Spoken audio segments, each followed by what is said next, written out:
Yung mga tao nga na hindi ayaw pumunta ng church, di po ba yun yung one of the reasons why sinasabi na, ay, ayaw pumunta ng church. Ang daming bawal, di ba? Ayaw ko yung mga taong nasa church. Parang lahat ng bagay hindi pwede. Napaka-KJ ng mga yan, di ba? Uy, naalala niyo yun, no? Naalala niyo yun? Yeah. Yun. This was what we were before. This is my body. I can do what I want. Pero guys, alam niyo po ba, before tayo sinave ng Panginoon, what were we? Tayo ba malaya? No, we were slaves. Ayun o, sinusunod daw natin yung masamang takbo ng mundong ito. We were slaves to sin. We were slaves in two ways. First of all, we were slaves sa yung pamumuhay ng mundong ito. Nung Sunday po, I was reminding yung mga people doon po, nagpunta po kami sa Light Chico Park. Tapos sinasabi ko sa kanila, hirap na hirap po ako kasi wala akong microphone. Tapos nandiyan lang yung mga tao. Tapos yung mga tao, yung sinishare ko, very distracted yung mga mata. Kaya sabi ko, tumingin lang kayo sa akin. Sa akin lang kayo titingin. Kasi may mga Indonesians yan na nag-make out. Tapos yung mga tao pa, pag ganyan-ganyan. Kaya ngayon, at least ngayon, meron kayo titingnan, right? Nalala niyo po, a few months ago, I shared to you about this, right? Yes. Merong isang pangyayari, it was in 2005, merong mga sheep, wait lang guys. May mga sheep na tumalon from a 50-foot cliff. 1,500 sheep jumped. Bakit sila tumalon? Tumalon ng isa. Kasi may isang tumalon.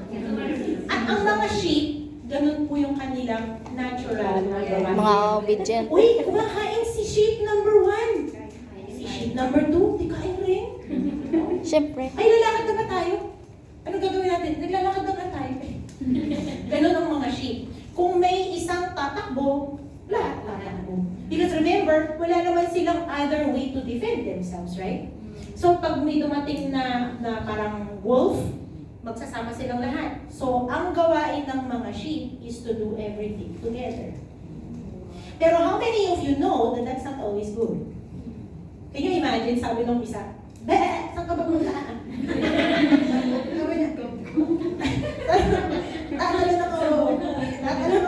Sabi niya, maganda ba yun? Imagine mo, kung may isa lang na nagtalong, di ba iaan? Tatalong ka maganda. Wala wala sa kanilang nagtanong. Nakita lang nila yung isa na tumalon at nakisip nila, that must be a good idea. Di ba? Well, sabi ko naman po sa inyo, hindi naman po lahat ng sheep namatay. Pero most of them did. Dead. Because they just followed the way of the world. Sabi po sa Isaiah, tayong lahat ay tulad ng mga tumpang naliligaw. Nagkanya-kanya tayo ng lahat. Proverbs 14:12 says, may daang matuwid na tingin ng tao, ngunit, ano mangyayari sa dulo? Kamatayan. Alam niyo po again, those who live in this sinful world, akala nila they know what they're doing. Alam mo, alam ng Diyos na yan. Walang kinalaman sa akin yan. I'm going to do what I want. Pero alam niyo po, really, the way of the world is the way to destruction. But you know po, we were not just slaves to this world, no? We were slaves to the rule of Satan. Alam niyo po ba, sino po sa inyo, before kayo na-save, before niyo nakilala si Jesus, tinatry na kayo, meron na kayong, kilala niyo na si Jesus. Narinig niyo na yung pangalan ni Jesus before kayo na-save. Amen. Di ba lahat tayo? Yes. Di ba nga, naalala ko nga sa Pilipinas, right? Hour of prayer. Tapos nandiyan si Jesus, right? Di ba? Actually, it's Mga such a grade blessing two. po na galing po tayo sa isang bayan where Mga Jesus communion, is di so ba? known. Okay? Meron pong mga country sa mundo na yung pangalan ni Jesus never na maririnig ng isang tao in normal life. Pero alam nyo guys, di ba remember a time when, alam nyo yung mukha ni Jesus pero hindi naman siya mahalaga sa'yo. Di ba? Yung narinig mo yung mga taong nagsisimba pero hindi yun exciting sa'yo. Nadala nyo yun? Yes. Once upon a time, we were like that. Why? Because we were spiritually blind. Nakita niyo yung ganyan? Sabi po sa 2 Corinthians 4:4, binulag ng Diyos ng sanlibutan ito ang pag-iisip ng mga hindi sumasampalataya upang hindi nila makita ang liwanag ng Ebanghelyo ng kaluwalhatian ni Kristo na siyang larawan ng Diyos. Ngayon po, there is so much information online, right? Pero even though nandoon na lahat ng good news, lahat ng katuruan ni Jesus, pero under the power of Satan, nobody can see the truth. You understand? Ang tawag natin yun, that is spiritual blindness. Kaya po, huwag po kayong masyadong ma-frustrate pag nagtatry kayong mag-share sa mga kaibigan nyo, sa mga family nyo, na alam mo, mahal na mahal ko si Kristo, tapos parang, they're gonna make fun of you. Why? Kasi they don't understand. They have no idea kung ano na yung nangyari sa'yo. They don't see yung beauty ni Jesus. Hindi nila nakita na yung magandang balita. Beautiful name it is. For some people, yung pangalan ni Jesus, useful, powerful. How is it beautiful? The name of Jesus is only beautiful for those who have been saved. Grace is amazing for those who know that they did not deserve it. But what else? There was spiritual blindness, but there was also spiritual rebellion. Alam niyo po, before si Christ, napailalim kayo sa pinuno ng mga kapangyarihan sa himpapawid ang espiritong naghahari sa mga taong ayaw pasakop sa Diyos. Alam niyo po yung word na ayaw pasakop sa Diyos? Ay, balik ka nga, isa pa. Hindi. Ba? Forward. Ayan. Yang ayaw pasakop sa Diyos.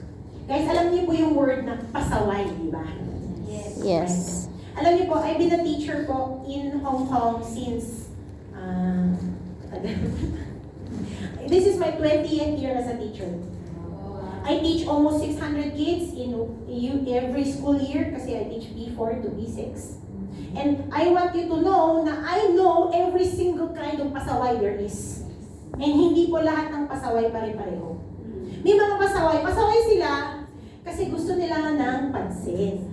Di ba? Hindi sila susunod kasi gusto nila na, look at me naman, teacher. So I will not do what you want so that you will look at me. Usually mukha nila ganito. Pero yun po, may mga pasaway rin na hindi yung attention yung hinahanap nila. Pasaway sila kasi may hurt sila inside. Hindi ako masaya, kaya I will destroy this whole thing. Yung mga ganun. Pero alam niyo po, the worst kind of pasaway is yung pasaway na pasaway lang sila kasi galit sila sa'yo. They don't like authority. They want you to look stupid. Yung teacher. It doesn't matter kung sino yung teacher, kung ano yung palakad niya, kung handa ka sa classroom, kung bigyan mo sila ng gift, bigyan mo sila ng whatever, because they hate authority, they're going to destroy everything. And alam niyo po ba, we were that kind of pasaway. Before Christ, tayo yung mga pasaway na ayaw magpasakop sa Panginoon. We were rebellious against the authority of God. And we needed to be saved, not just from Satan. We didn't just need to be saved from being slaves. We needed to be saved from ourselves. Third reason why we needed to be saved is because we deserved